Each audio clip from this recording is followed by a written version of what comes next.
With the Open Public Meetings Law, I wish to state that on March 24th, 2023, the notice of this meeting of the Upper Township Committee was posted on the official Township Bulletin Board and the Upper Township website, mailed to the Cape May County Gazette, the Atlantic City Press, the Ocean City Sentinel-Ledger, the Herald Times, and filed with the Township Clerk.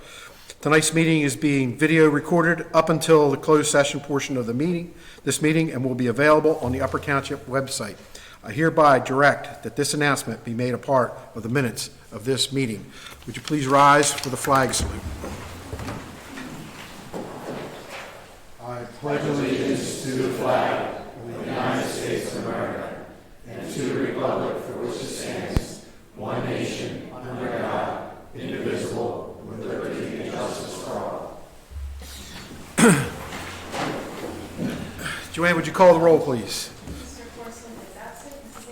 Present. Here. Here. And Committeeman Corson notified me today that he would be unable to make tonight's meeting, or this afternoon's meeting. He is at the County Ag Board with an application concerning his property. And if it gets done in time, he might be here towards the end. It would have meant a long delay in one of the processes he's doing if he missed that particular meeting. So could I have your pleasure on the minutes, folks? Move that we approve the minutes from March 13th, 2023, regular and closed session. Second. Would you call the roll, please? Yes. Yes. Yes. Yes. Okay. Deputy Mayor Hayes. Yes, sir. So I just wanted to share that I attended the first annual Spirit of the Stillwell Sisters Awards over the weekend on Sunday. And I just want to congratulate the Stillwell Sisters organization for a wonderful event. The reenactment portion of it was actually really cool, and it's something that I hope that the township may be able to engage in something similar in the future. Additionally, we will have our Easter egg hunt this coming Saturday, April 1st, with a rain date of Sunday, April 2nd. Let me just read off the age group so we have start time. So for infants of 3 years old, it is at 10:30. 4 to 5 years old, 11, 6 to 8, 11:30, 9 years old and up at noon. And there will also be face painting and photo opportunities with the Easter Bunny there. So what time do I get there? You're going to get there like around Okay. 4 p.m. Thank you. Is that it? Yeah, that's all. Thank you. Pancoast. Thank you, Mr. Mayor. I have a couple things here, actually two things here I just want to touch base on real quick. The first thing that I want to discuss or report on is a report from JIF. On Thursday, March 23rd, Chief Melissa Coker, who's our safety coordinator for the township, attended the JIF safety breakfast. It was at this breakfast that one of our own employees, Andrew Mangum, was selected as the one and only recipient of the JIF Safety Director Award for 2022. This award was given to him based off of an incident that happened back in July, and I think recognizing him separately at a different meeting might be worthwhile. He did save some lives. We're here tonight to honor these people that save lives. It goes a long way with our leadership that we have instilled in the township. Craig Reeves, Mike Jones, and Nick Mason were also involved in this. According to the director of JIF, these gentlemen set an example of safety first, and that's something that I think we should definitely recognize. This dealt with a solar array. They were doing some construction work on a drainage ditch that needed to be realigned. They called the electric company to get a survey marker done. And the electric company basically said that there was no lines in the area and that they could proceed. Well, Andrew thought a little differently and went and investigated a little bit on his own and was able to find some high tension wires and that, a couple feet from where they were digging. So he was able to stop that until they could, shut the power down and do what they had to do. And I think it's just something that, maybe we should look into honoring those gentlemen for the lives they saved. Absolutely. Well, I think we should do that maybe next meeting. Yeah, or maybe, yeah. There we go. Second, I have a report on that was given to us this past week from the MUA.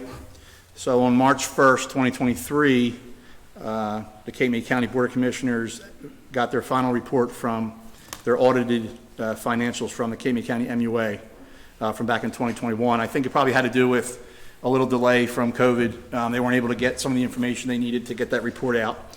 But now that that's completed, it reported that over 23,000 tons of Cape County recyclables were sold.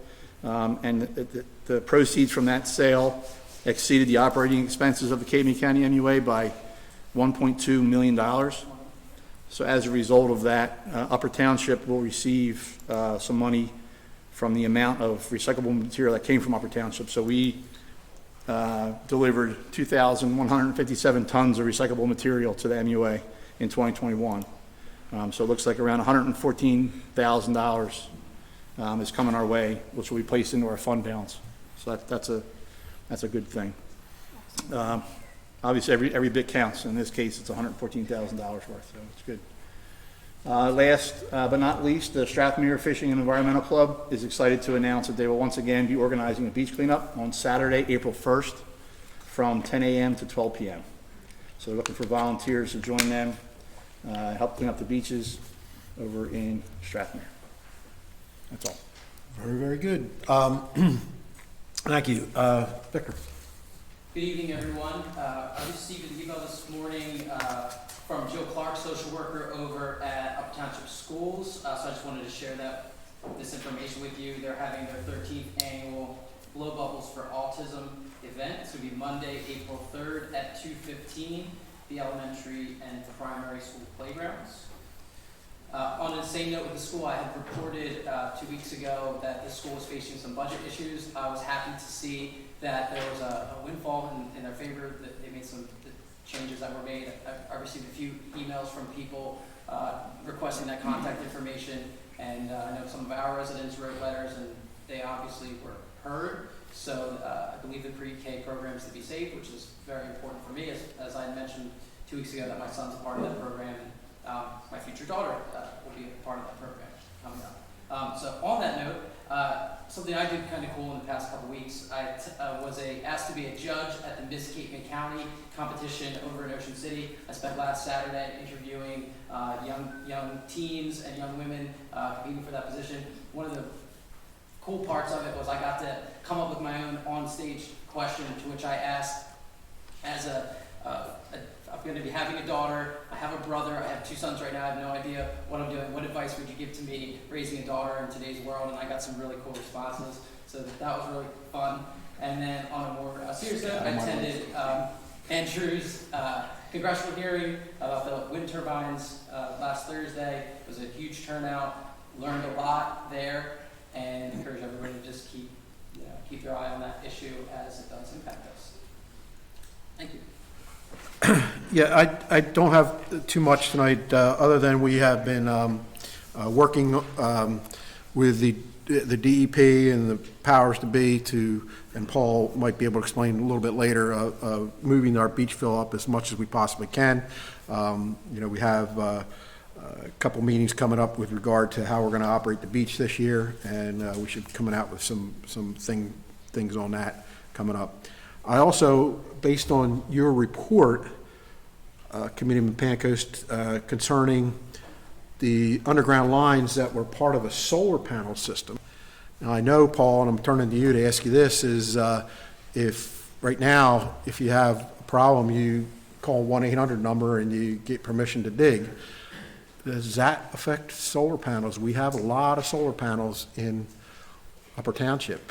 Is that something that should be? Private property, the utility company typically would not mark them out. I mean, fortunately, most of our solar panels in our town Roof mounted. so there's not a lot of underground to be marked, but people that have ground mounts, obviously that power from that runs to the house, and it may not be located by I don't know if it's the utilities company's obligation, but maybe that's something that we could, I don't want to say spearhead, but obviously this fortunately, we were able to find this before something disastrous happened, and it's probably only a matter of time, not only here, but across the state and across the country, that when you put utility lines in, whether they be solar or powered by whatever, that those are marked, and that the one call dig mark out would extend. I don't know if you could possibly look into that and see what we could do about that, potentially getting hold of our county and state legislatures to put something in place. So first off, I think we have to see if anything's out there requiring that. Now, I know that they are required to notify us or get a permit for any solar panels that go in, and the construction office does a pretty good job of getting the fire companies and EMS that information, and we're able to log the roof-mounted solar panels and the ground-mounted, but for that matter, it's, we're not out there digging usually. So that's all I have for now. We'll obviously have some presentations coming up in a couple minutes, and I'll turn to our administrator. Thank you, Mayor. As we go around the room, Paul and I have been working diligently on getting the information out relative to the beach conditions. We've taken several phone calls from various media outlets. Paul can kind of give us the update or the engineer eyeball on it. What I like to do is also get committee approval for the SLEO 1 program that the Police Academy puts together for our code enforcement and parking for the Strathmere and for the on-island code officials. There's no cost on it, but we do have to register, so I'd like to at least put 4 people in that program. Over the last 2 weeks, we've been IT workshopping. As bureaucracy increases and staff decreases, the best way to do it is through Committeeman Pankos's IT technology and using those particular programs. UKG is allowing us now, Barbara has been a fantastic point of contact, same with Rhonda, that we've been basically deconstructing the entire time system within the township, and then now we're rebuilding it for the clocks and for a modern application. So if I'm okay to continue with registering for the SLEO 1s, and we should have a little bit of a better update relative to some of the other computer programs once we sit down with the IT workshop and be able to report back on the 3rd. I think we're okay. Do we need resolutions for that, or? No, just it's free of charge. I just want to make sure that you're aware that that names will be submitted into the program. Very, very good. One other thing that I neglected to mention before we go around the room is I talked with Paul right before the meeting today, and just verified that we are in the process of going out and getting quotes for updating our sound system in here as a request of a resident, and a very good request. And it just takes a little bit of time, but it's in the process. So, Joanne. Tony. Thank you, Mayor. I just wanted to express my gratitude to Mayor and committee for your patience during this transition, and we certainly appreciate the ability and the opportunity to serve. Unfortunately, the scheduling conflicts prevented me from being here at the last meeting and leaving early the meeting before, but we have everything straightened out now, so I wanted to just thank all of you for that. Thank you. Paul. Thank you. First up, we'd like to request authorization to start the bid process and design for the paving project. We have a little over 5 miles of roads anticipated to be paved under the approved paving project under the bond, and should need to go authorization to start moving that project forward. I would hope to be able to have the project out to bid early summer, so that maybe by late summer they can start working, try to get a bunch of the streets done before school starts. Do we need a resolution on that? Yeah, we did. Okay. I'll put that in the form of a motion. Second? Second. Would you call the roll, please? Yes. Yes. Yes. Yes. The second item is, I have a couple vacations coming up for the next month, and we have the active construction project over in Strathmere with Bayview Drive and Prescott Avenue, and I'd like authorization to schedule with the conflict engineer to have him come out and do some inspection work with my absence, just in case there's issues that come up or things that you've ever seen that are more time sensitive of the nature. Motion, please. So moved. Do we have a second? Second. There we go. Call the roll, please. Yes. Yes. Yes. Yes. How long are you going to wait for? A couple months? Well, we because they're doing time-sensitive Yeah. work, even if it's for a couple of days sometimes, depending on, if there's conflicts or an item to be taken care of immediately, they need somebody to call and say, give them direction on what to do. Keep the project Understand. moving. That's all I have. Barbara? I just have one item. As you know, we have a new employee in my office, and she is requesting, she's starting out great, needs to take some classes for her qualified purchasing agent. So requesting requesting permission for her to begin that. It would be this Thursday, goes for 5 weeks. Every Thursday, basically all day, from 9 to 3, pretty much all day. It's $930, so just need your permission for that.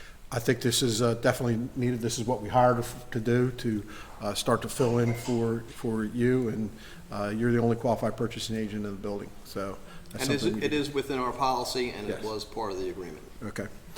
And this is the first of 4 classes that she'll need for the purchasing. Okay. Make that motion. Second. Call the roll, please. Yes.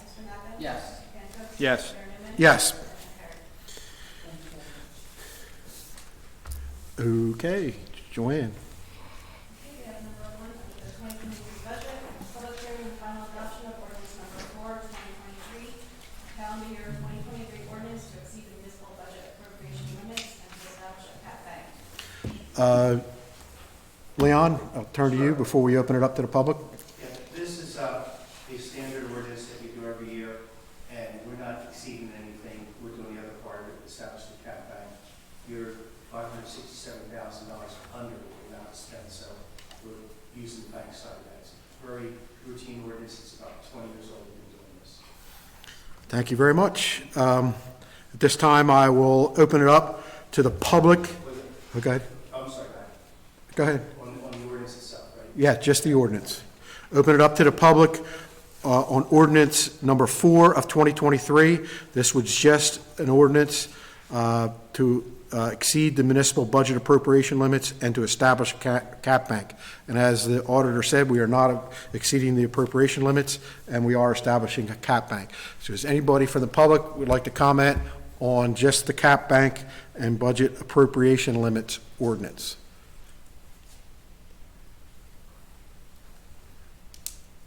Thank you very much. Hearing none, I'll close the public portion of the meeting on that and take a motion to adopt this ordinance, number 4. I move that we adopt ordinance number 4 of 2023. Second. Would you call the roll, please? Mrs. Hayes? Yes. Mr. Knappman? Yes. Mr. Campos? Yes. Mayor Newman? Yes. Motion carried. Number 2, we have a resolution authorizing the reading of the 2023 annual municipal budget by title only. Move that resolution. Second. Would you call the roll, please? Mrs. Hayes? Yes. Mr. Knappman? Yes. Mr. Campos? Yes. Mayor Newman? Yes. Carried. Number 3, we have the 2023 budget public hearing. I'll turn it over to Leon again before I open it up to the public. It's the same exact budget that we had a month ago. There's been no changes to it. The state has approved you for adoption, so if you choose to tonight, you can adopt it. Your tax rate increase is 2.8 cents, no change from where it was before. Probably one of the lower ones that's going to be out there. There was an 8.4 introduced on Thursday. There's going to be some more bigger numbers like that coming out, and you're going to be in the bottom of the rate increases. We talked about why this is happening. It's the same thing in every town. Big increase in health benefits, if your state health benefits plan. Increase in pensions was more too much for you because they're mostly police and fire, big increases. All insurances, in general, are up over the double digits, and your additional debt service for the items that make up the increase you have. Very good. Thank you very much. At this time, we'll open it up to the public. If anyone would like to comment on the budget for 2023, and this will be a budget comment period only. So if anyone wants to comment on the budget, please step up to the microphone and state your name and your town you live in for the record, please. Bob D'Orio, Shemo. meeting, I bring up ways of saving tax dollars. You're here, but you are not listening. Examples. Every meeting, at least 2 township vehicles driven by township employees are in the parking lot. Each vehicle is a $20,000 tax per year. No free electric or gas. Bending over backwards for large corporations for starting litigations against new small businesses. Thousands of dollars spent for at least 5 attorneys and settlements last year. Yet at the March 13th meeting, Mr. DiMarzio makes jokes about it. Needlessly spending tax dollars is no joke. I also bring up grants, free money. If the township had received any in the past year, township committee would have definitely been broaching about it. Taxes have been raised 68% in 7 years. This is the breakdown. In the 3-year period, 2015 to 2018, a 13% tax increase. From 2018 to 2022, in that 4-year period, the increase was 55%. Yet you are proud of the fact that this year's taxes will only be raised 2%, not including the school taxes. The reason we are facing only a 2% tax increase this year is because at the March 13th meeting, you passed a $3.5 million bond ordinance. Almost $1 million for beach replenishment. All winter, our beaches took a beating. Why did we not seek emergency fund? $1 million spent to sand that will get washed away in the next storm. Almost 1.5 in infrastructures. Billions, and I repeat billions of dollars available from the federal government, but we are shovel ready. Almost $1 million spent for recreation. Community camp grants are always available. I sat through the presentation, I took notes, reread newspaper articles, and other than the $57,000 for emergency equipment, there was no mention of capital equipment. Yet number 20 of the March 13th agenda, the acquisition of various pieces of capital equipment is the main item listed. The $3.5 million should resupply the township depleted funds. The township committee could say, look, no new taxes in 2024, but the taxpayers will be paying on this bond issue for years. And one final tax note. At the last meeting, when the residents from Pine Hill spoke, township committee spent a lot of time discussing how we can help them keep their rent under control, save the old retired people on a fixed income from the mean landlord. I know most of the folks from Pine Hill, so forgive me for the analogy, but we are also old, retired, and on a fixed income. Sorry, Peter. Who will save us from our mean landlords who keep raising our taxes? Thank you. Thank you. Anybody else on the 2023 budget?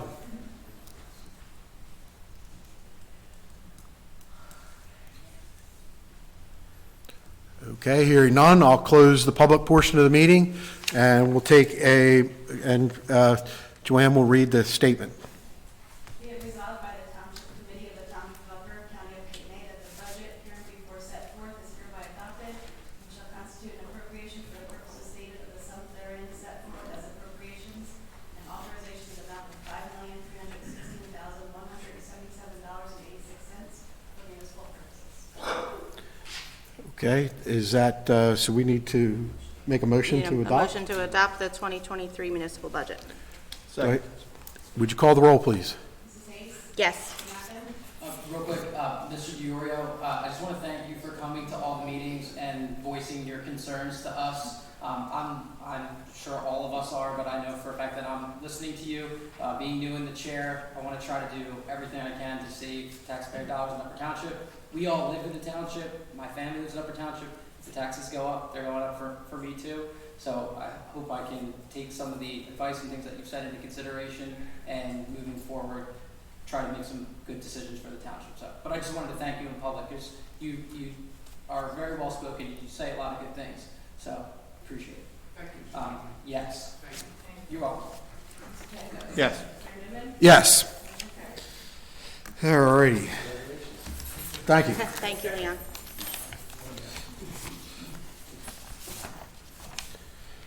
Okay, moving on. Joanne. With our next item is, Presentations, the honoring and life-saving efforts of emergency first responders. okay, this is in Upper Township, we have, without a doubt, probably one of the, I know for a fact, because I'm heavily involved in it, the best public safety team that you could possibly imagine in this state, without a doubt. We are covered by 4 volunteer fire companies, a paid EMS. We are dispatched by the Ocean City Police Communications, and we are assisted in the field on medical emergencies by paramedics from Atlantic Care. That team comes together. We train all the time together. We work all together to put policies together to make some of the things that you're about to hear about happen. It just doesn't happen overnight. It just doesn't happen because somebody wills it to happen. This happens over many, many years of a lot of these people that are out here tonight that are going to be honored have put work into, and others that aren't here too that put the work into. Something happened over the first 28 days, or actually 28 days starting January 6th, going until February 3rd, that is virtually unheard of. Deputy Mayor Hayes is in the public safety field. Lieutenant Pancos is in the public safety field. I've been in the public safety field for a long time.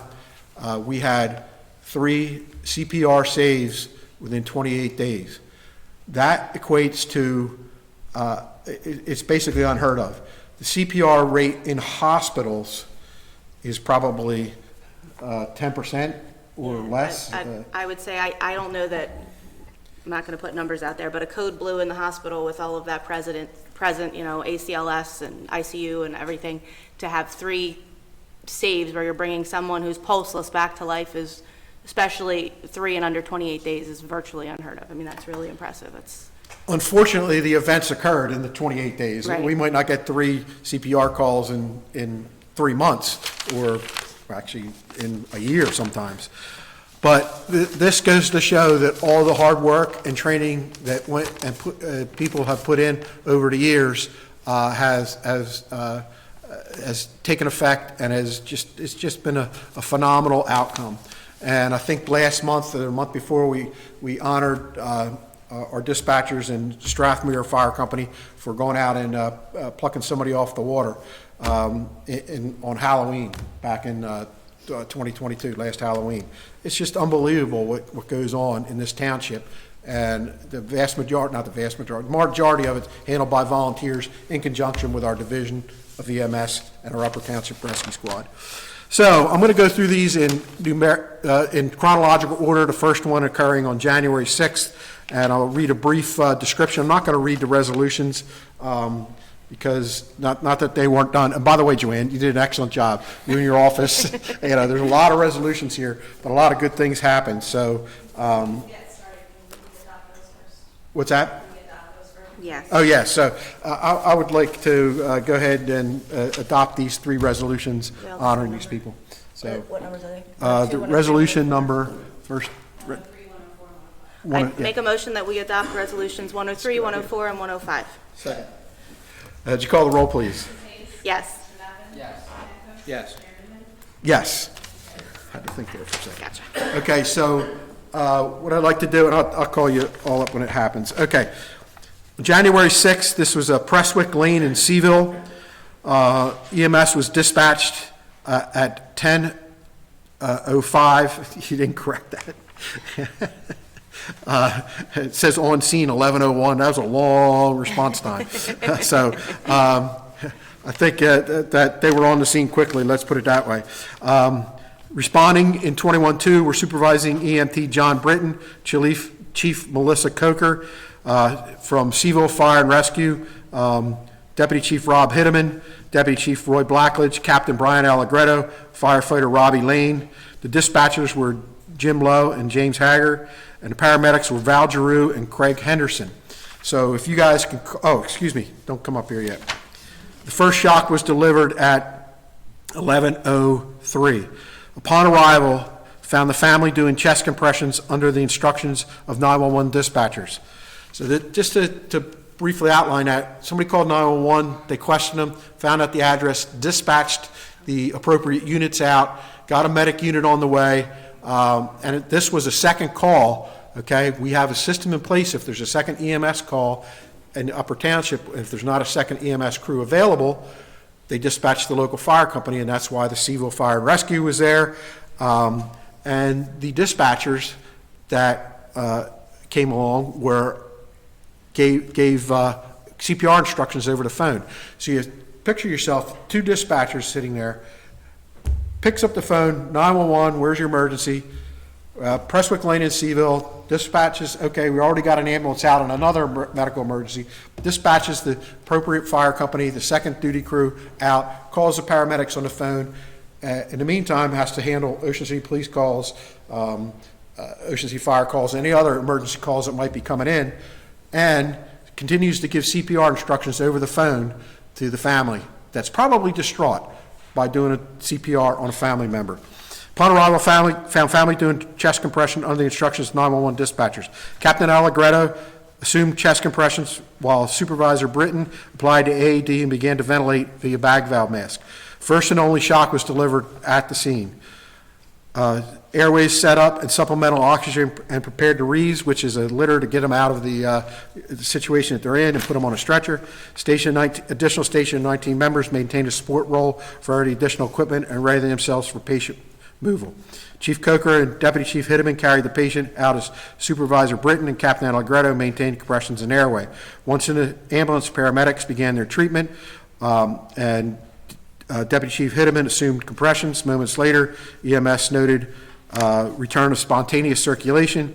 Captain Allegretto assisted the medics along with myself, meaning Chief Coker, and Supervisor Britton. So just to keep in mind, also Captain Allegretto, is Brian here? Yeah, oh, there you are. I'm sorry. I can't see that far anymore, Brian. Captain Brian Allegretto is also a paramedic, which is, also helps us in that he kind of knows what he's doing, I hope. So Apparently he does.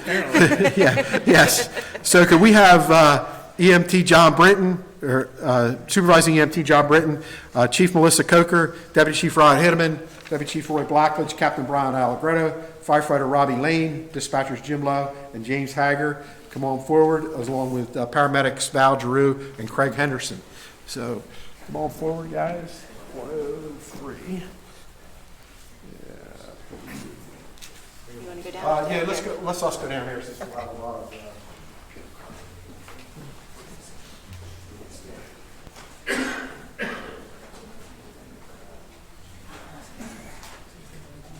Come on up and line up like you really know what you're doing. Yes.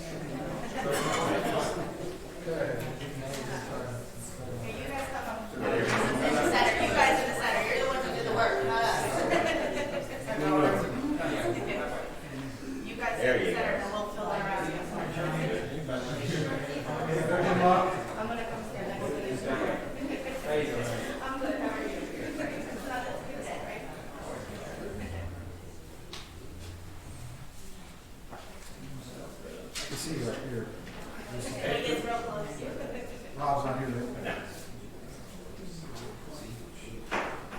Rob's not here yet. Val, Craig Henderson, Jim Lowe, which we'll get there. Deputy Chief Connor. So if you guys can all get together for a nice smile picture.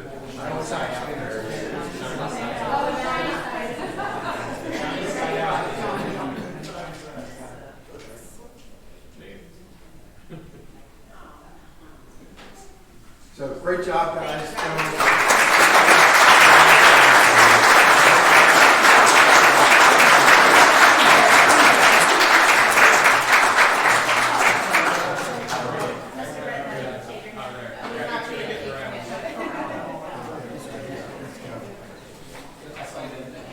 Okay, you're going to see the same people up here. Why don't you just stay down here? We'll just stay down here. Yeah. Okay, the second incident was January 20th on Roosevelt Boulevard in Marlboro. This time they were the first ambulance there and available. They were dispatched at 13:13, which is 1:13 p.m. for those who don't know. They're on scene at 1:15. That's 2 minutes They cheated, they were coming back from the hospital, just getting off the flight. They were there. We'll take it. We'll take it. At first, I thought they were at the shop right. For the record, my wife is due on Memorial Day, so I need you guys to beat the short track. Let's see. On this scene, we're supervising EMT John Britton, EMT Jen Tiesenfitz, Chief Melissa Coker, and part-time EMT Larry Dubs. The dispatchers were Trish Callahan and Chris Bellis. Atlantic Care paramedics were Tricia Carey and Joe Lerner. First shot was delivered at 13:60, so dispatch is 13:13. At 13:15 they arrived, and at 13:16 the first shot was delivered. Unbelievable. Okay, we think about it. Upon arrival, patient was found lying on the floor with no intervention attempted by bystanders prior to arrival. Crew immediately began CPR, applied AED, and delivered the first of 3 shots moments later. Upon arrival of the second crew, airway equipment, supplemental oxygen, and setup, developed a plan for moving the patient to ambulance. Return of spontaneous circulation was noted by EMS on scene. Ventilations continued. All crew assisted in lifting the patient to the stretcher and out to the ambulance. ALS arrived on scene after the patient was loaded, and soon patient care with assistance from the crew.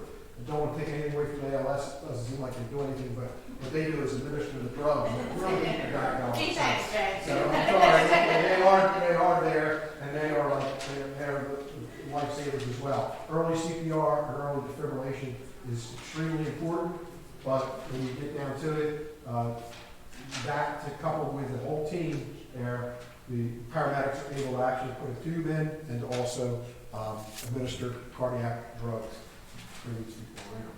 So, okay, so I need to see up here again, EMT John Britton, Jen Tiesenfitz, Chief Melissa Coker, Larry Dubs, Trish Callahan, I saw Trish in here, come on up, and Chris Bellis, paramedics Tricia Carey and Joe Lerner. So come on up, please. That's this one.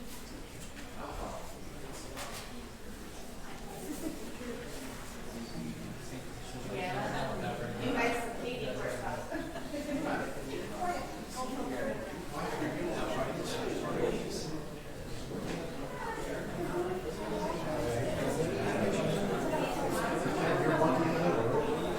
Trish?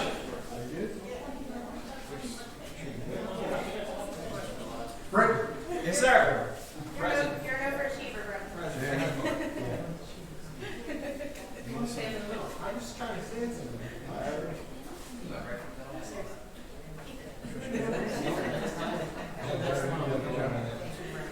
All right, again, you all smile for pictures.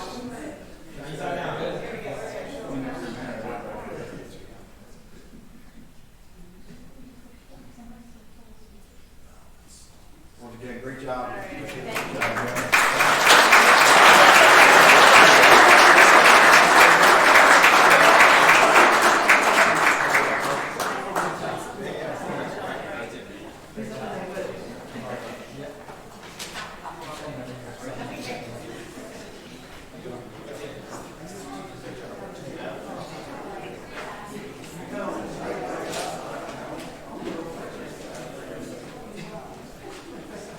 Okay, so this is the,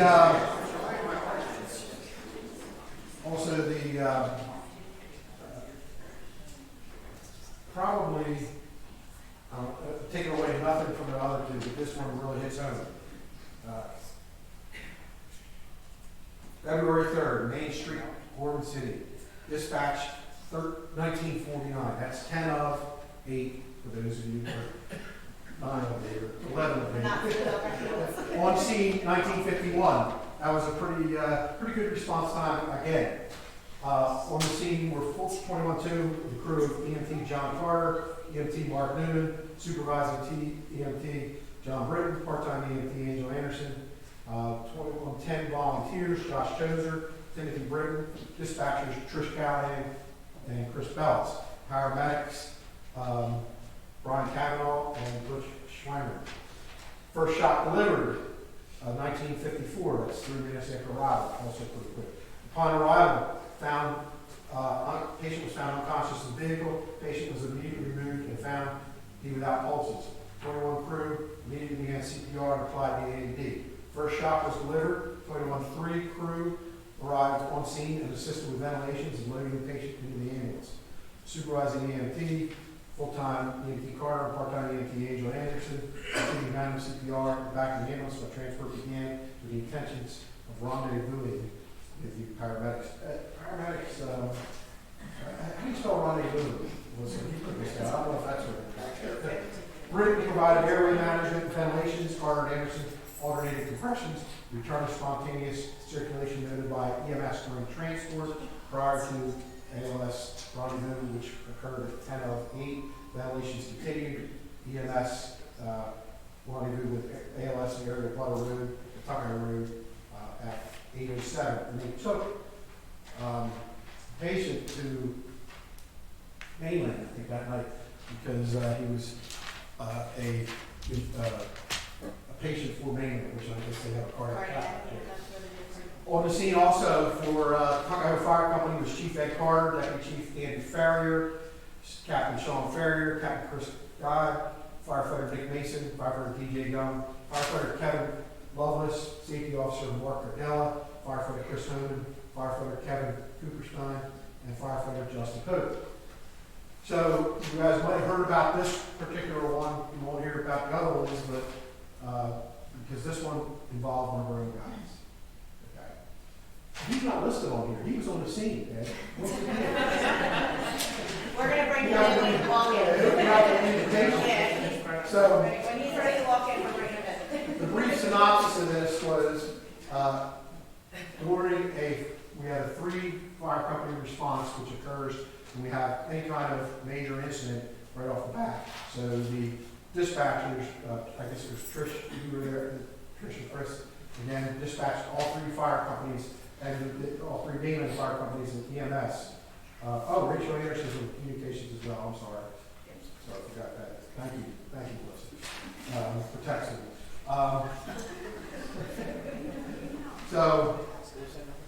So all 3 fire companies were dispatched. This is the systems that we put together, folks. Over the years, months, years, days, it's been a long time putting this stuff together. 3 fire companies going after reported structure fire. The situation at the house in Corbin City was handled. Units were returning, including the patient. The patient happened to be the safety officer for the Tuckahoe Fire Company. He was in his own vehicle. As the patient was returning, his name is Bob Riggins, and everybody knows who he is now. And we're going to have a little statement from Hale, his daughter, in a second. Was returning, had a medical incident, and ended up having a motor vehicle accident into the gas station at the corner of Route 9 and Main Street in Corbin City. Route 50, actually, Route 9 is the Barber Street, I'm sorry. If you just text it. Yeah, that's it. So, the vehicles are going by, returning to the station, everybody's going over there, looking over to the gas station, there's a vehicle with a hood up, anything other. It was a cold night, they thought they were working on a car, and I think that's what I heard from Chief Carter and from Mark Newton and John Carter. They arrived by the ambulance, okay. So, in the meantime, they're calling it in, the dispatchers put things out, and they respond. That's why they were on the scene so quickly. They had not yet returned to the station scene. So, returned to the station totally. They were able to get to the station extremely quickly, took the patient out of the car, pushed, shocked him 3 times. I think it was 3 times, or that 1 time. 1 shot, back in the ambulance, continued CPR. So, once again, an extreme, unbelievable team effort. And this is what it's all about, folks. You know, taking care of one another. So, Hale, if you want to say something, you're more than welcome. I just wanted to, obviously, I've literally grown up with these people. My mom is the EMT with Upper Rescue, and my dad has obviously been in the Tuckahoe Fire Company for longer than I've been alive, since he was a teenager, and these people are just our family, and I believe that my dad would be here today if they hadn't always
yelling at him to not give up Angel, and making it known that he would be there for his girls because he had many more things to do with them in his life.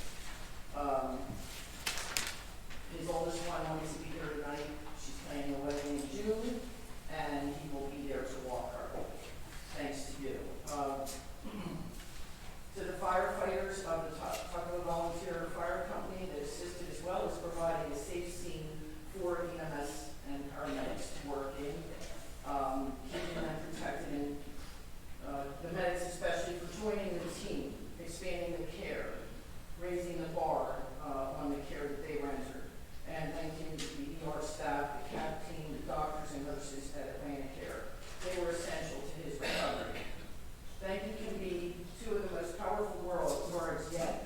In this case, it seems so minimal, considering what everyone gave of themselves. So don't ever stop giving, caring, and rendering. It makes a huge difference to so many.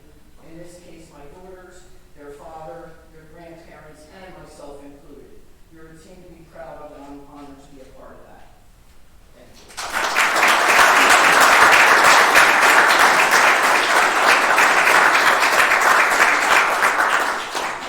Okay, so I would like to see up here John Carter, Mark Newman, supervising EMT John Britton, EMT Angel Anderson, Josh Tozer, Timothy Britton, Trish Callahan, Chris Bellis, Brian Cavanaugh, Butch Schlanger, paramedics from Medicare.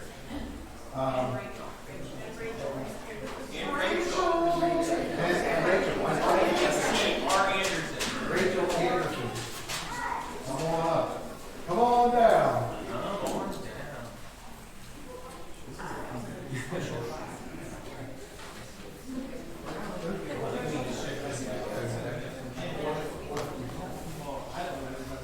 I also want to see, sorry about that, Chief Ed Carter, Deputy Chief Andy Ferrier, Captain Sean Ferrier, Captain Chris Guy, Firefighter Mickey Mason, PJ Young, Kevin Lovelace, Mark Cardella, Chris Homan, Kevin Cooperstein, and Justin Hope. I don't know if all those guys are here today. They're all working. They're all working. That's good to have jobs. So. I love my job. So I do want to, I want to notice, everybody to notice there was one common denominator right here. Right there. So, I'm just thankful that God has given me the opportunity to serve. I'm just saying. there you go.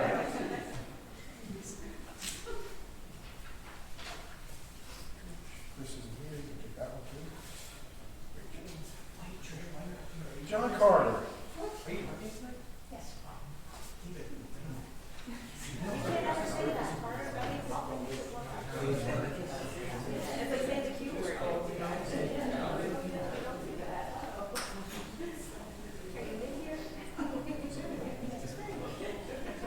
Are you going tomorrow night? Yeah.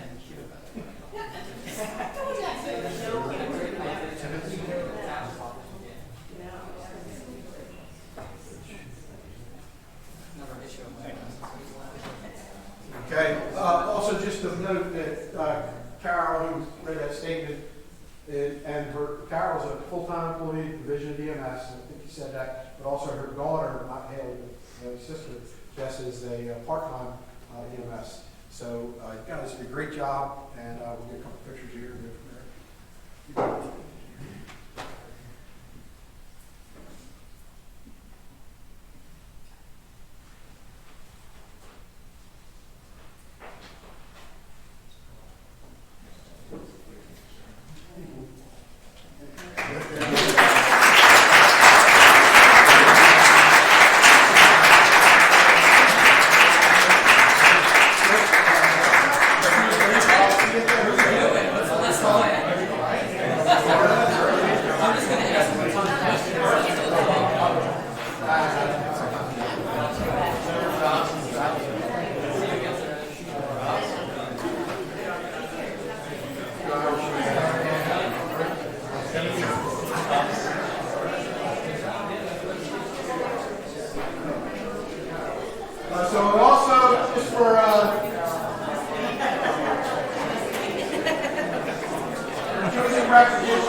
going?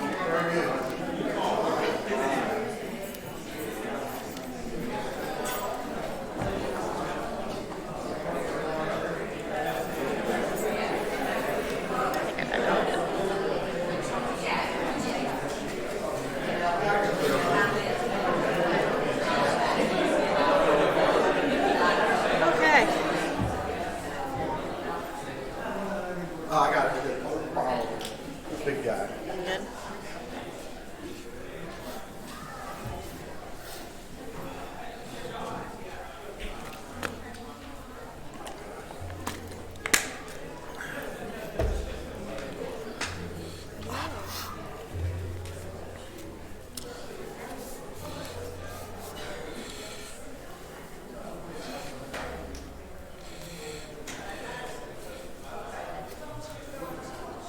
Yeah. Okay, Joanne, we can move on with the agenda.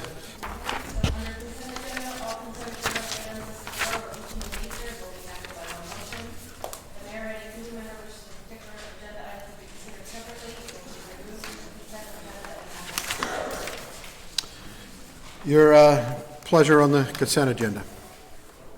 Make motion we approve items number 5 through 12 on the consent agenda. Would you call the roll, please? Yes. Yes. Yes. Yes. Under ordinances, number 13, we have the introduction and first reading of ordinance number 9, 2023, and ordinance deleting revised general ordinance, chapter 3, section 1, hauling or retailing merchandise, and adding chapter 4, section 5, hauling or retailing merchandise or services of the code of the township. Tony, if you could give us an overview of what this is, I'd appreciate it, sir.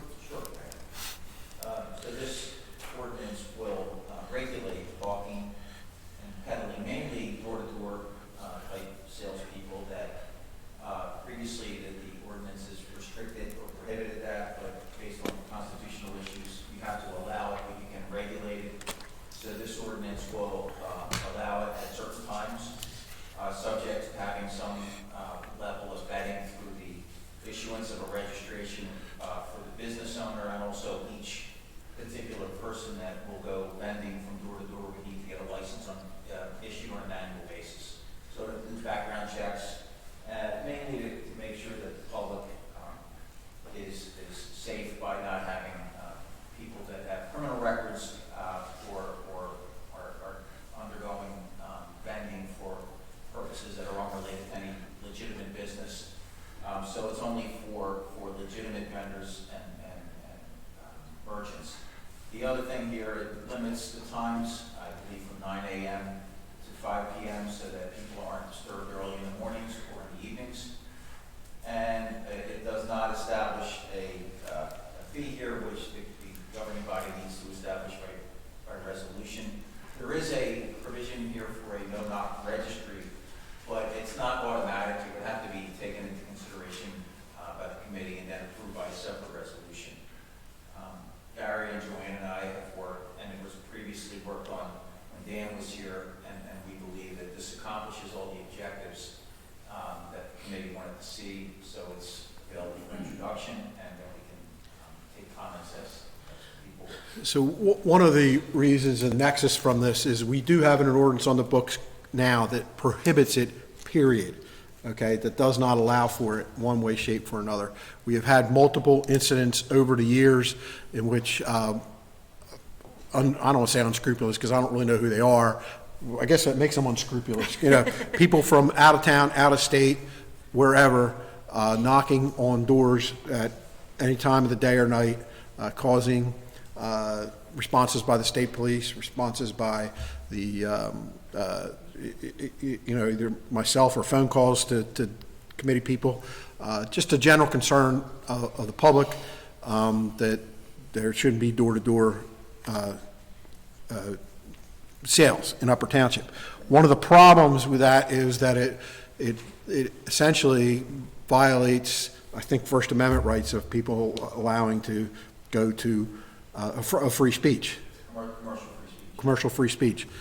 That being said, we want to make sure that our residents are protected And instead of just outright banning them, we want to make it as restrictive as we can.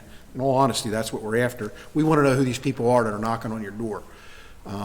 And it brings, that together brings it, but at least we're getting them registered. It brings about a whole nother set of problems, enforcement and the like, and we have to bring the state police up to speed. But we'll do the best we can to do that and to make that happen.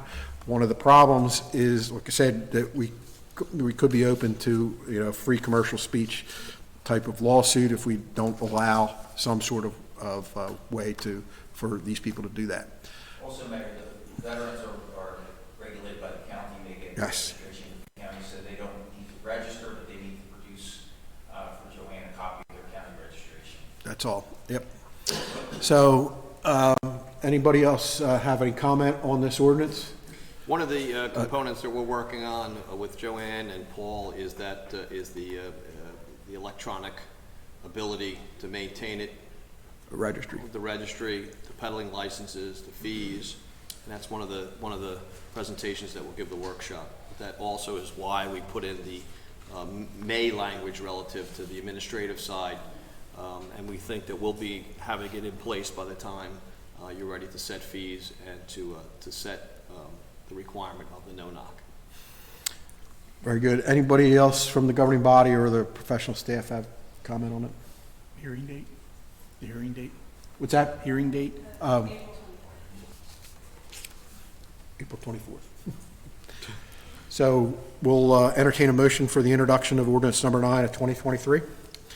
I move that we introduce ordinance number 9 of 2023 with a public comment and final adoption on April 24th, 2023. Second. Would you call the roll, please? Mrs. Dace? Yes. Mr. Peppin? Yes. Mr. Pankos? Yes. Mayor Newman? Yes. Motion carries. Your correspondence, we have the zoning board 2022 annual report.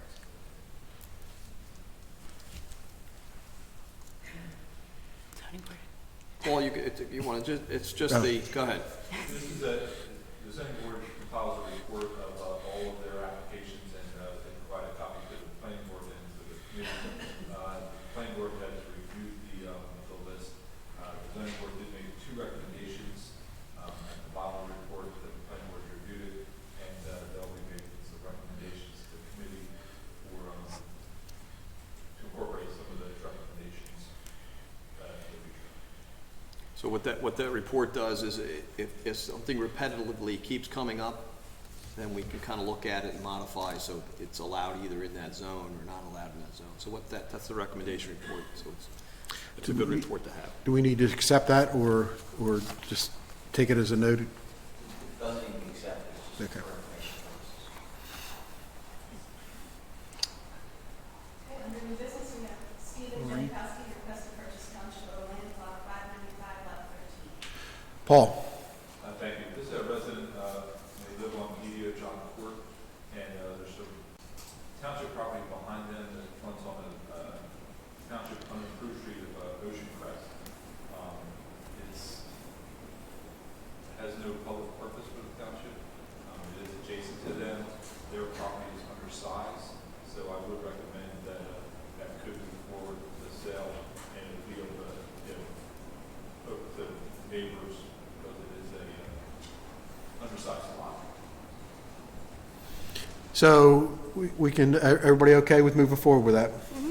I don't think we need to do anything there either until we bring it back when you'll take care of everything that you need to do. They'll move forward with an appraisal and Yeah. And Mr. Jankowski understands what he needs to do, right? yes. Okay. Number 16, we have the bid results for installed stormwater pump construction. Paul, again. Thank you. Utilizing some of the federal COVID stimulus infrastructure money, we have received bids to install 3 stormwater pumps. We've already used some of that additional grant funding to purchase the stormwater pumps, but this is this would be to award the construction contract to have those pumps installed in Stratton to help alleviate, after a storm or what happened, this would help evacuate the streets of floodwaters. Would not prevent flooding, it just helps alleviate and gets the floodwaters off the streets workers, and, and I would recommend awarding it to the lowest bidder, Jed Kyle. Okay, so we go ahead, do we need a motion for that? Yes, right? So somebody want to make the motion to award that bid? I will make the motion that we award that bid to, I'm sorry, Paul, what was the name? Colliers? Kiley, to Jim Kiley. JF Kylie. That too. Second? Second. Would you call the roll, please? Mrs. Hayes? Yes. Mr. Madden? Yes. Mr. Cantos? Yes. Mayor Newman? Yes. I would ask that we wait on the junior program. Supervising EMT, John Britton had to go back and swap out vehicles. We can do that after maybe we do unfinished business. And the next one would be the Coast Guard community support. Yes, this is something we approved a couple of weeks ago with regard to, this is different. Their annual. It's Oh, it's our annual. It's similar, but it's Okay. it's the fee for the program. Okay, This is the annual sponsorship. yes, no problem. We've done it before and we'll do it again. I'll make a motion, we approve it. I have a question for Mr. Monzo. My son is active duty Coast Guard. Is it appropriate for me to vote on this? I don't see a problem. Okay, thank you. I don't think he's going to see a benefit of Right, I it. just want to make sure, right? Yeah, he's not in the state, but. There was a second. Mrs.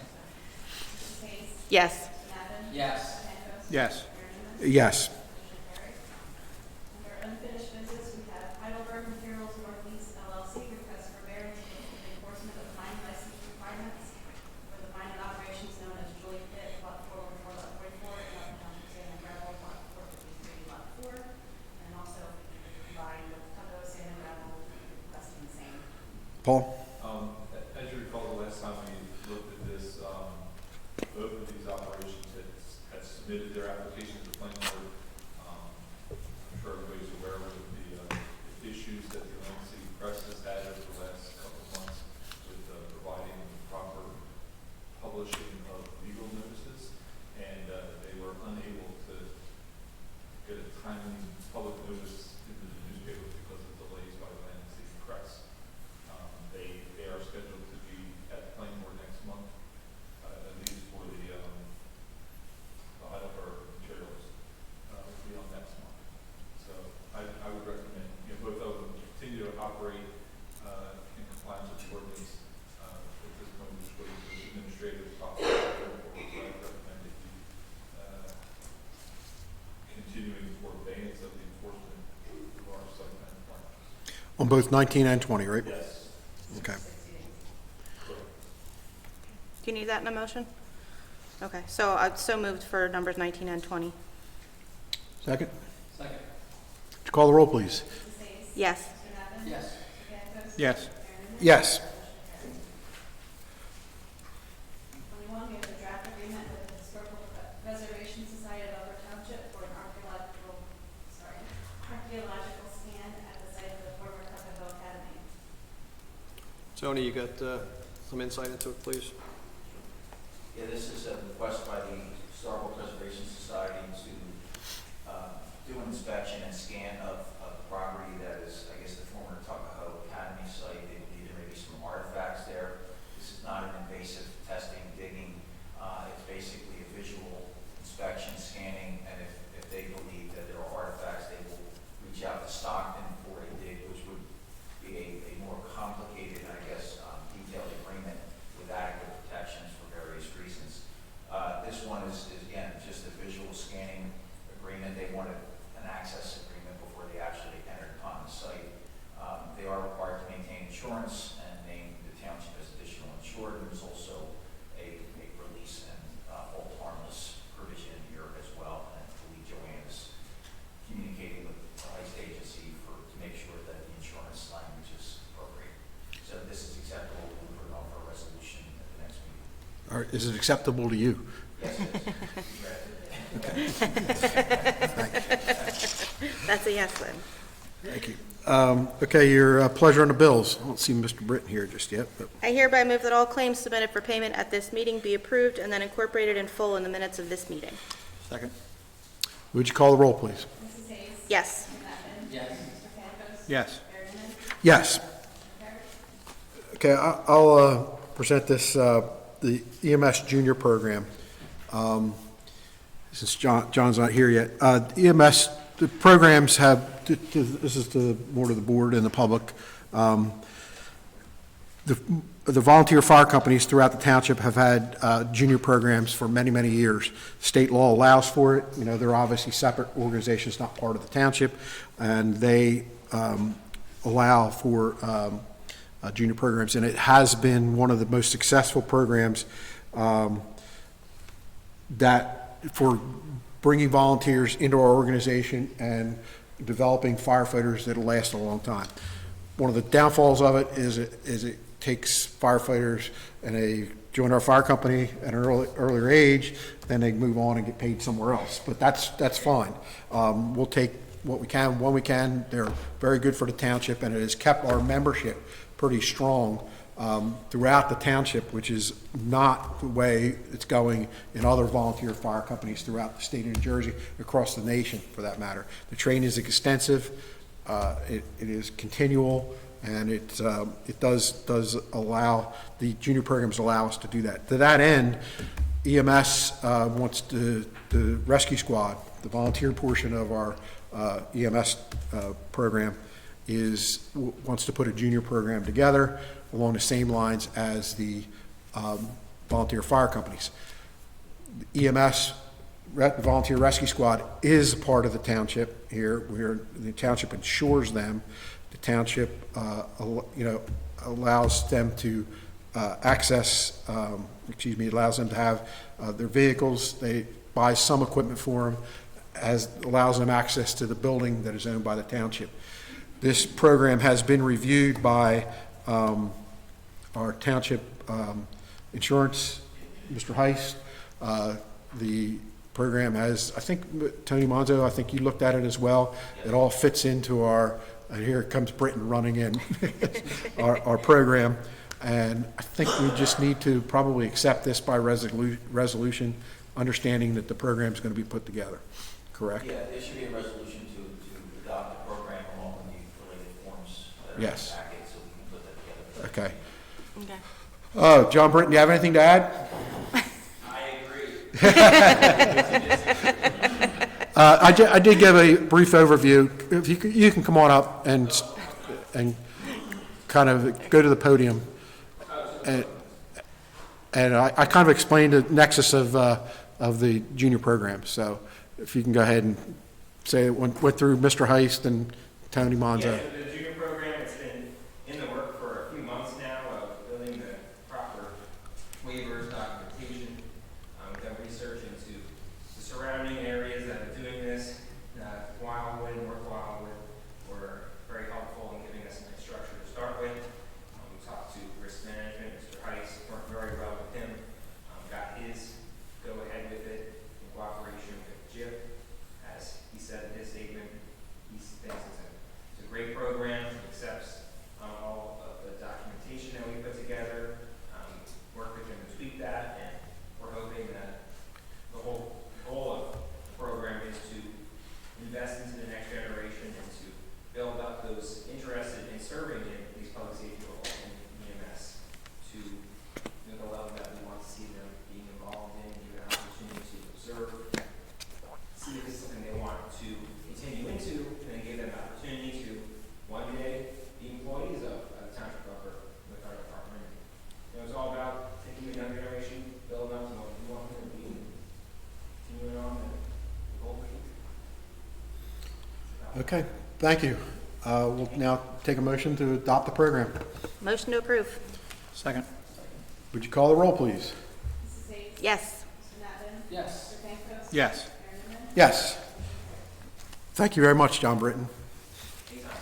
Pleasure on the bills. We already did bills. Did the bills. We did bills. Public Skip ahead. Oh, okay, public comment. All right, there we go. We did the bills as you were running in, John Britton. We did. Yes. All right, I'm going to open the meeting to public. Anybody from the public who would like to comment, please step to the podium and state your name and address for the record, or town for the record. Okay, my name is Andrea Frida. I'm secretary of the Pine Hill Court Homeowners Association, which is regular Pine Hill. We were here 2 weeks ago with Larry Truly, who is the president of our association, and Joe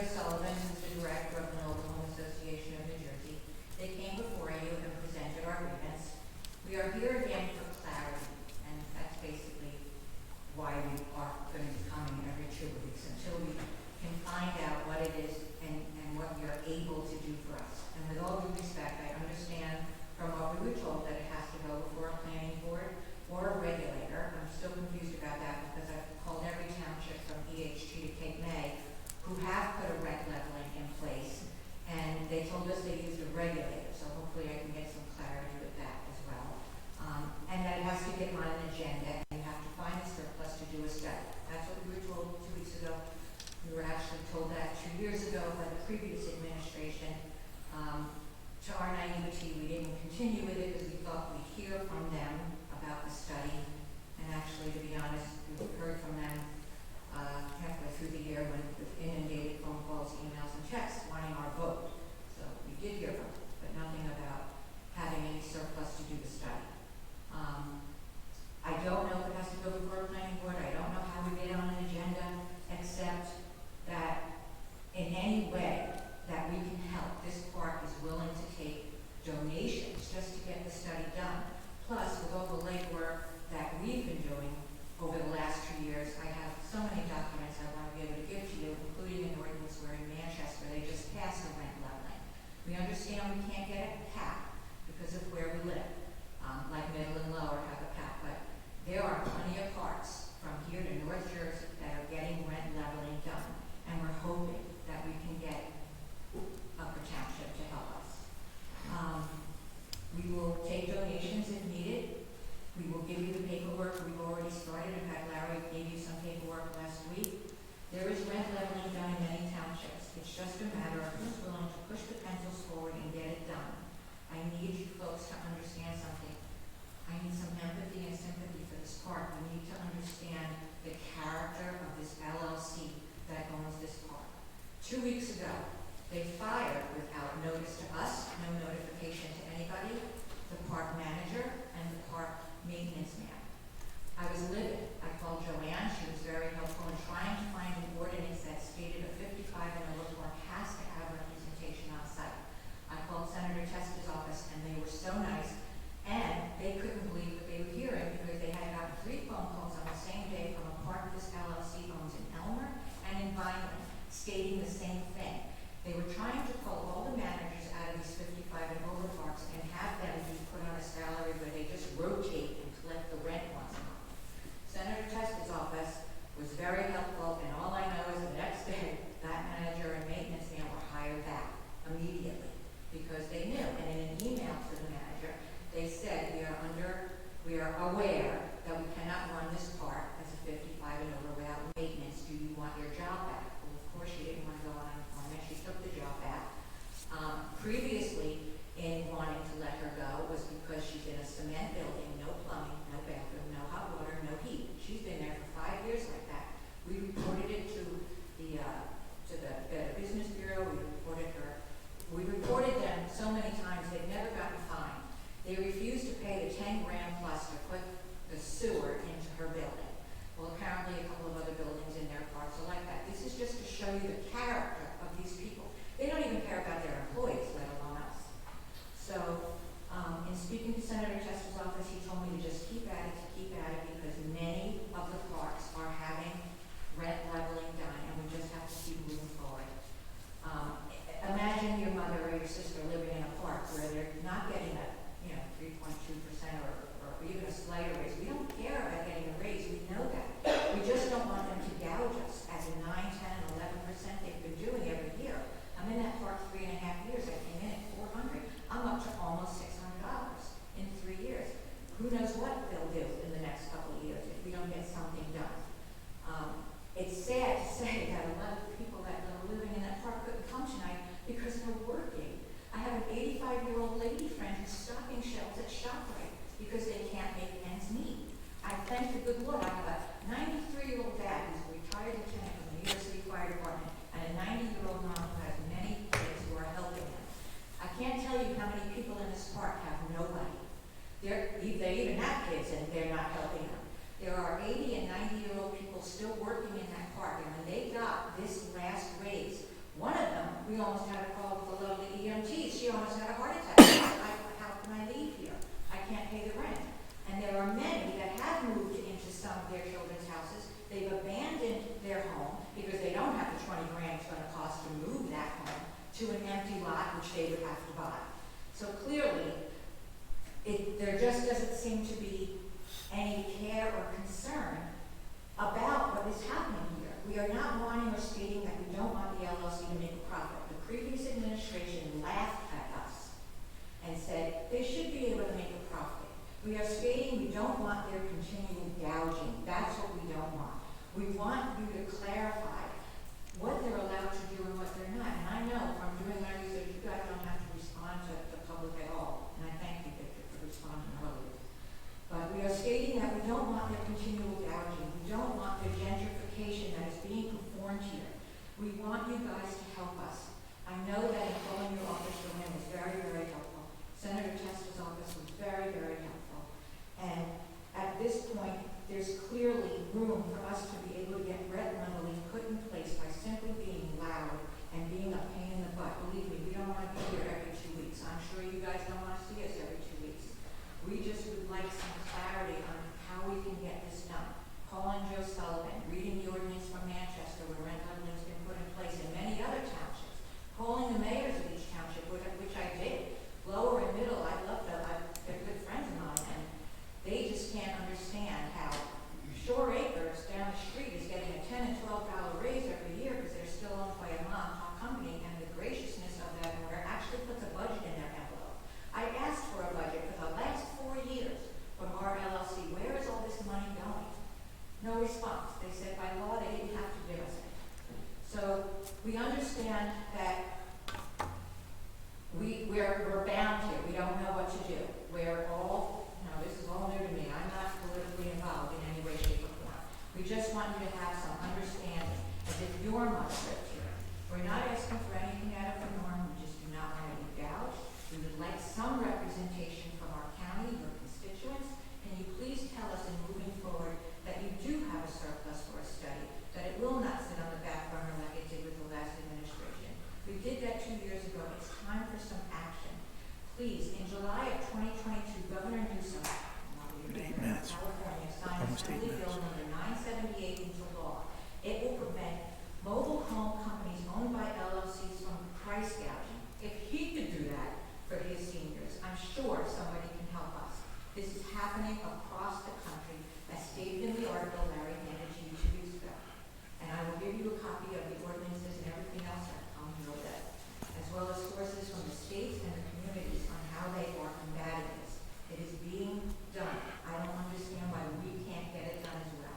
We hope and pray that you will do something to help us. I thank you for the time to express our concerns, and I'm hoping that we don't have to come here every 2 weeks. We want to get on the agenda. We want to be able to know that there's a surplus to get a study done, which I don't know what it takes to get a study done, but we're willing to help. We just don't want to have another letter given to us come this November with another $45 increase. Okay, thank you. I hate to cut you off, but we've been well over. Thank you.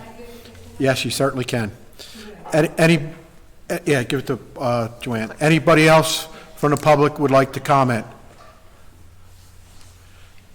Any other public comment? Are you talking just about No, I'm talking to whoever wants to make a comment. Thank you. My name is Linda Bateman. I live on Tecumseh in Strathmere. I have 2 comments tonight. One is about our street light that was recently replaced after being out for 15 years. It is across the street from our house. It shines into the 2nd and 3rd floor of the house that it's in front of.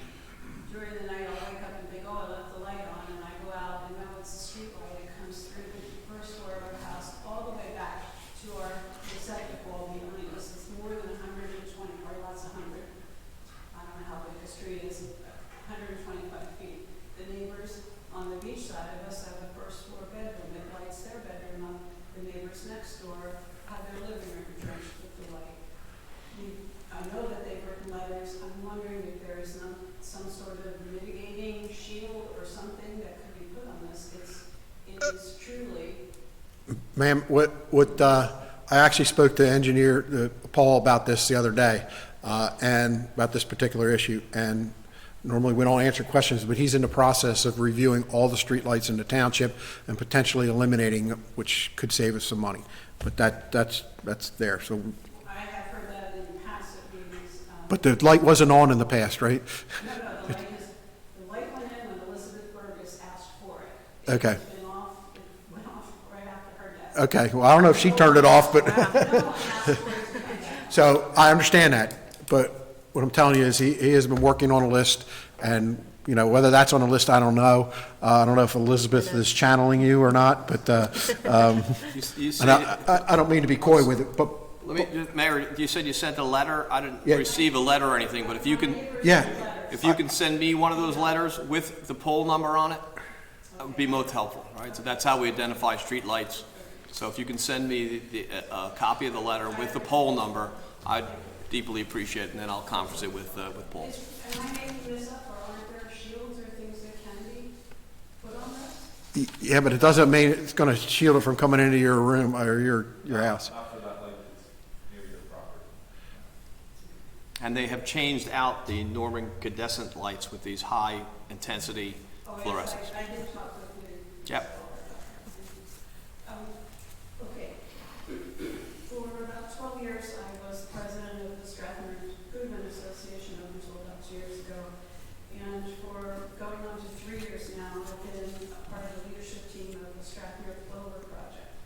Our mission includes outreach, public awareness, and advocating for our natural area and our shorebirds. Got into this kicking and screaming. Never been a birder. I've always said, oh, that's a nice bird, and kept walking. But I have learned a lot in the past couple of years. For one, Strathmore is part of the largest Atlantic flyways in the country. Of the 4 flyways in North America, we have the most heavily traveled. And if you think about it, the most densely populated state. Half of the world's population of pygmy plovers, which is only about 6,000 globally, half of them, 3,000 of them pass through New Jersey every year. They come from Florida or the Bahamas. They come on their own. They fly pretty much nonstop. They're exhausted. They feed on our beaches. Hopefully they'll nest, they'll mate, they'll nest, and we'll have pygmy plovers. Because there are so few left in the world, we measure success by one fledgling at a time. For every egg that hatches and a plover flies away ultimately, that's a huge victory. Last summer was our first victory. Plovers have the same protection as the bald eagle and the osprey. They're on the endangered species list, and both eagles and osprey were brought back because people advocated for them. We eliminated DDT, and it's possible to bring back species. Now we're talking about a small bird that weighs the size of a cotton ball when it's born, that isn't fed by its parents, and has 3 days to make it from the nest, which is on the beach, to the water. Many of them don't survive. They're eaten by crows, raccoons, they're stepped on, all kinds of things happen.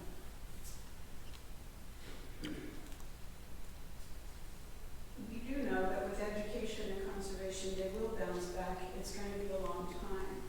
And if you think of every species as being a thread in all of nature, you think about the canary in the coal mine. What's good for birds is good for people. And when the species is able to survive because of clean air, clean water, a safe place, then it's a victory. Everybody wants Beachville. We all want Beachville, not just the plovers. There's a lot of activity that goes on in the spring. We have to have horseshoe crabs. We have to have all of the species that live on our shores in order to keep sustaining.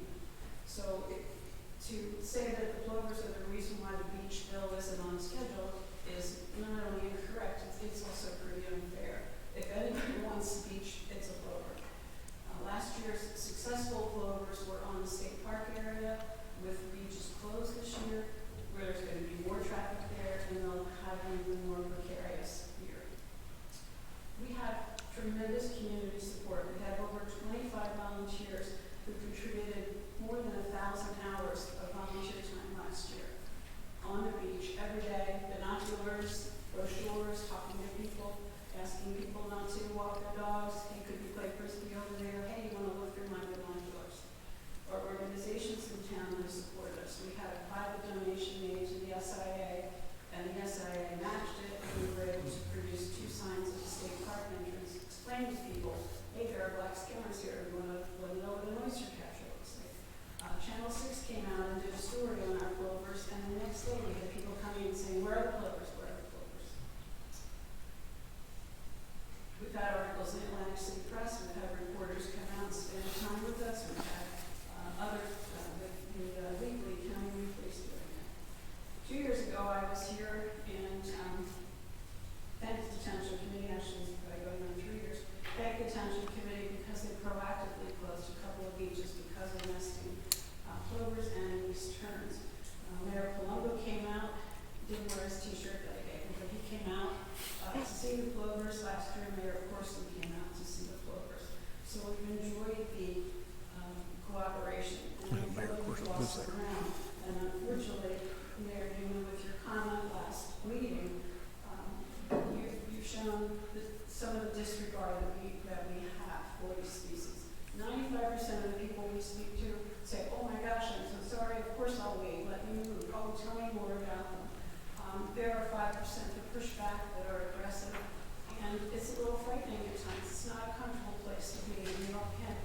enhancing our quality of life, and they're an indication of the quality of our environment and our climate.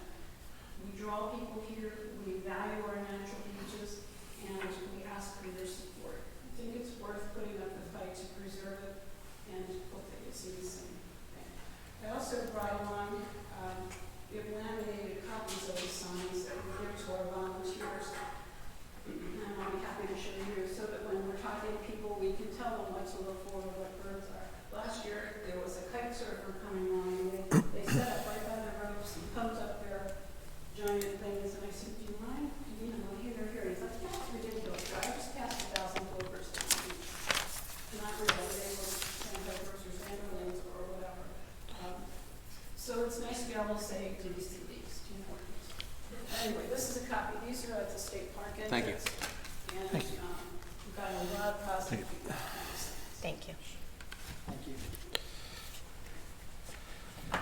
Okay, thank you for your comments. Anyone else from the, I would like to invite you, Mayor Newman, if you're we have legends that you'll come out and see. thank you. Anyone else from the public like to comment?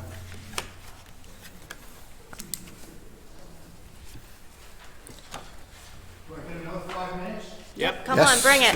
Let's go, Bob. Bob, state your yes, name you for have the to say your record. name again. Got to say your name again. Oh, Bob here, still Bob here, I'm still AC going. With the death of 8 dolphins last week, I would hope the township committee would finally join the rest of the county in trying to stop Boystead. Besides Mr. Corson and Mr. Napeman, did any of the township committee attend any of the meetings on wind turbines? Yet you say you are representing the voters of the township. You better take a new poll. Thank you. Anybody else from the public?